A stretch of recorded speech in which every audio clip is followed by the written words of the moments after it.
ಸಂಪುಟಕ್ಕೆ 19 ನೂತನ ಸಚಿವರು ಸೇರ್ಪಡೆಯಾಗಿದ್ದಾರೆ. ನೂತನ ಸಚಿವರಿಗೆ ಮಾರ್ಗದರ್ಶನ ಕೊಟ್ಟಿದ್ದೇನೆ, ಹೊಸ ಮುಖಗಳಿಗೆ ಅವಕಾಶ ಕೊಟ್ಟಿದ್ದೇವೆ. ಕ್ಯಾಬಿನೆಟ್ ಸಭೆ ಬಳಿಕ ಸಿಎಂ ಡಿಕೆಶಿ ಅವರು ಈ ಒಂದು ಹೇಳಿಕೆಯನ್ನು ಕೊಟ್ಟಿದ್ದಾರೆ. ಅಸಮಾಧಾನಿತರ ಬಗ್ಗೆಯೂ ಕೂಡ ಸಿಎಂ ಪ್ರತಿಕ್ರಿಯೆ ನೀಡಿದ್ದಾರೆ. ನಾನು ಎಲ್ಲ ಸಚಿವರಿಗೆ ಹೇಳಿದ್ದೇನೆ, ಎಲ್ಲ ಜಿಲ್ಲೆಗಳಿಗೆ ಹೋಗುವಂತೆ ತಿಳಿಸಿದ್ದೇನೆ, ಮಳೆ ಹಾನಿ ಬಗ್ಗೆ ಮಾಹಿತಿ ಕೊಡುವಂತೆ ಕೂಡ ತಿಳಿಸಿದ್ದೇವೆ ಅಂತ ಇದೇ ವೇಳೆ ಡಿಕೆ ಶಿವಕುಮಾರ್ ಅವರು ಹೇಳಿದ್ದಾರೆ. ಹೊಸ ಮುಖಗಳಿಗೆ ನಾವು ಅವಕಾಶ ಕೊಟ್ಟಿದ್ದೇವೆ. ಕ್ಯಾಬಿನೆಟ್ ಸಭೆಯ ಬಳಿಕ ಸಿಎಂ ಡಿಕೆಶಿ ಈ ಒಂದು ಹೇಳಿಕೆಯನ್ನು ಕೊಟ್ಟಿರತಕ್ಕಂಥದ್ದು.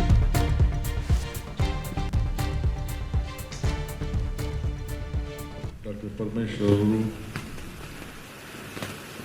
ಅವರು ಕೆಲವು ವಿಚಾರವನ್ನು ತಮ್ಮ ಗಮನ ಸೆಳೆದಿದ್ದಾರೆ. ಈಗ ತಾನೇ ನಾನು ಸುಮಾರು 2 ಗಂಟೆಗೂ ಹೆಚ್ಚು ಕ್ಯಾಬಿನೆಟ್ ನೂತನ ಸದಸ್ಯರನ್ನ ಚರ್ಚೆ ಮಾಡಿ ಅವರಿಗೆ ಮಾರ್ಗದರ್ಶನವನ್ನು ಕೊಟ್ಟಿದ್ದೇನೆ.